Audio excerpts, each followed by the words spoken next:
सज्जल मलिक, आपका मीडिया का सफर कैसे शुरू हुआ, इस हवाले से थोड़ा बताएं, और आपका ताल्लुक किस इलाके से है?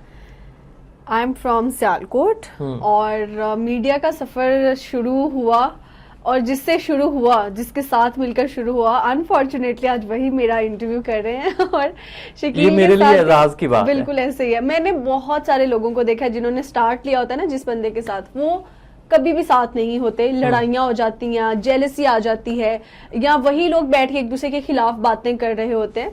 लेकिन अल्हम्दुलिल्लाह मैं आज तक भी जिनके साथ मैंने अच्छे से काम किया है, मैं हमेशा उनके लिए भी लॉयल रही हूँ, और सेम गोज विद हिम।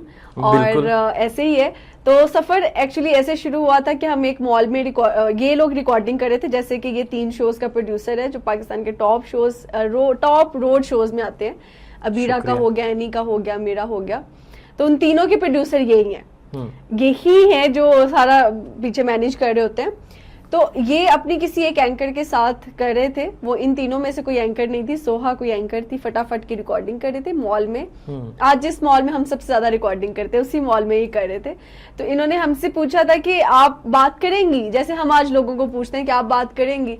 तो इन्होंने इस तरह से हमसे बात की। तो मैं तो पहले ही मतलब बड़ी शौकी सी, ठीक है यार देना इंटरव्यू, चलो शौक हमें क्या पता था किसी ने देखना नहीं देखना। हमने दे दिया, हमने रैप वगैरह किया, उसमें सब सुनाया, मेरी बहन भी थी साथ में। तो इसे कहा कि आपका नंबर मिल जाएगा, हम आपको ना शो में बुलाना चाहते हैं, अपने किसी शो में गेस्ट बिठाना चाहते हैं। क्योंकि इनका जो रैप था वो बड़ा जबरदस्त था, वहां पे जो ऑडियंस थी, जो इंटरव्यूज देख रहे थे, सब ने बड़ी क्लैपिंग की। तो मैंने सोचा क्यों ना इन्हें हम ना मॉर्निंग शो में इन्वाइट करें। तो इसलिए फिर मैंने इनके साथ नंबर एक्सचेंज किया, और खुशकिस्मती थे एक प्रोजेक्ट हमारे पास आया एस गार्डन हाउसिंग सोसाइटी का। उस प्रोजेक्ट को मैं लीड कर रहा था। तो मैंने इनसे अप्रोच की कि हमें ना एक होस्ट की ज़रूरत है। तो इसने अपनी ख्वाहिश का इजहार किया कि मेरे अंदर टैलेंट है और प्लेटफॉर्म मुझे चाहिए। तो फिर हमने इन्हें एस गार्डन का जो एस टाइम्स था वहाँ पे इन्हें हायर किया, और वहाँ से इसने अपना मीडिया का सफर स्टार्ट किया था। आगे आप बताएं। एक्चुअली मैं हम ऐसे टाइम्स में मेरी हायरिंग हो गई, और वो पहला मेरा इंटरव्यू था जिंदगी का। इन्होंने मुझे बुलाया था किस तरह से इंटरव्यू देना, और वो पहला इंटरव्यू था, और मुझे पता भी नहीं था किस तरह से इंटरव्यू देते हैं, क्या सीन होता है क्या नहीं। मैं पहले ही इंटरव्यू में बगैर सीवी के गई और 4 घंटे लेट गई। ऐसे ही जो कि आज भी मेरा मामूल वही है कि मैं कहीं जाती हूँ तो लेट जाती हूँ, हालांकि ये गलत बात है। तो मैं उधर ये इस तरह से गई। तो उन्होंने मुझे लेकिन आज पॉडकास्ट में वादा करे कि आइंदा आप कभी लेट नहीं जाएंगी। देखो मैं वादा वो कभी भी नहीं कर सकती जो मुझे पता है मैं निभा नहीं सकती। हाँ, I can give my best and I will try my best to do कि मैं लेट ना हूँ, लेकिन हो जाता है सामने। लेकिन वजह क्या है? क्योंकि मसला ये है कि I am a night all, मैं रातों को जागती हूँ, जो कि बहुत बड़ी बात है, और दिन में सोती हूँ। तो फिर जब दिन का काम होता है ना तो उठ नहीं पाते, क्योंकि रूटीन ऐसी है, फिर नींद नहीं आती आपको। तो इस वजह से तो फिर ऐसे टाइम्स में हायरिंग हो गई, उधर काम करना शुरू कर दिया, लेकिन मजा नहीं आ रहा था क्योंकि ऑन स्क्रीन बहुत कम टाइम मिल रहा था। और उधर कुछ ऐसी चीजें थी कि यार आपको ऑफ कैमरा ज्यादा काम करना पड़ता था, डॉक्यूमेंट्रीज का था उनका ज्यादा इस तरह। तो फिर जो है इससे तो हाय हेलो हो ही चुकी थी, क्योंकि ये भी वहां पे जॉब कर रहे थे, तो अच्छा इंटरेक्शन था इनके साथ। बल्कि मैं वो प्रोजेक्ट लीड कर रहा था, लीड कर रहे थे। तो ऐसे ही है, इसलिए हमें मजा नहीं आ रहा था। असल में नहीं, इसमें मेरा कसूर नहीं था। मैंने जो उन्हें प्रोग्राम डिजाइन करके दिए थे, मैंने सिर्फ इन्हें हायर नहीं किया, और भी हमारी कुछ एंकर्स थी, 5-6 लोग सबको मैंने हायर करवाया, उनके लिए प्रोग्राम भी डिजाइन करवाए।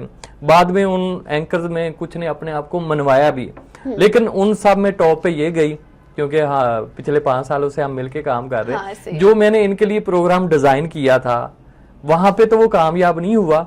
कुछ उनकी ऐसी पाबंदियां थी, लेकिन जब हमने मिलके किया, खुद एक्सपेंस उसके बियर किए, तो उसके बाद हमने उस प्रोग्राम को हिट किया। ऐसे ही तो फिर हमारा प्लान बन गया कि एक वेब चैनल क्रिएट करते हैं। That was not my plan. I was actually trying for some acting projects like dramas इस तरह से, लेकिन इनका आइडिया था कि ये करना है। तो फिर मैंने बोला चलो ठीक है यार शकील, लेट्स डू इट, देखी जाएगी जो होता है, अगर नहीं भी चलेगा तो बंद कर देंगे, दैट्स इट। तो फिर हमने कैमरामैन हायर किया, और पता नहीं पहले दिन हम स्कूटी पे तो नहीं गए थे, लेकिन कैब पे आए थे। तो हमने डिसाइड किया कि हम आज रिकॉर्डिंग रखते हैं, तो हमने कैमरामैन हायर किया डे के लिहाज से, पर डे के ऊपर उसको बुलाया। आई डोंट नो 2500 दिया या 3000, हाँ इतना ही इतने ही था, थे, याद I think नहीं। so। और तो ये कोई 3-4 साल 3 पहले साल पुरानी, 4 साल नहीं हुए, 3 3 साल हुए, 3 साल पुरानी बात है। और हम चले गए, बस जू के अंदर चले गए रिकॉर्डिंग करने, और हमने काफी रिकॉर्डिंग की, लेकिन हमारा फर्स्ट डे भी ऐसा ही था कि जैसे it was not a first इतने डे। प्रोफेशनल अंदाज में इसने रिकॉर्डिंग की, इतने लोगों ने इसके साथ सेल्फियां ली, और ये बड़ा हाँ। प्राउड फील कर रही थी। हाँ, और मेरा फर्स्ट डे था, और मुझे लोग समझ में इसके आया साथ कि सेल्फियां आज ले के रहे दिन लोग क्यों मुझसे सेल्फी ले रहे हैं, पता नहीं शायद अच्छी लग रही थी या क्या, कि तब तो मैं बिल्कुल, मुझे कोई जानता ही नहीं था कि कोई सज्जल आने वाले दिनों की स्टार होगी या सज्जल स्टार है, तब तो मैं कुछ भी नहीं थी। लेकिन उस दिन भी, पहले दिन भी जब लोगों ने सेल्फीज ली, और मुझे ऐसे लगा ये बहुत मजा आने वाला है, इट्स अ रिवॉर्ड या कुछ ऐसे, बहुत बड़ी लेकिन गेम है। ये थोड़ा सा कंफ्यूज भी थी, इसलिए कि पता नहीं चलेगा, नहीं चलेगा, क्या होगा। और मैं इसे इस चीज की गारंटी दे रहा था, क्योंकि मैं ये काफी अरसे से इसी कंटेंट को लेके चल रहा था, और फिर हम दोनों ने खूब मेहनत की, और अभी अल्हम्दुलिल्लाह हम दोनों के 2 मुश्तरका चैनल भी हैं, और ये टीवी चैनल में भी एंकर हैं, ऐसे ही और है। वहां पे भी मैं इसका प्रोड्यूसर हूँ। तो अच्छा, इधर ये से हमारा सफर स्टार्ट हुआ था।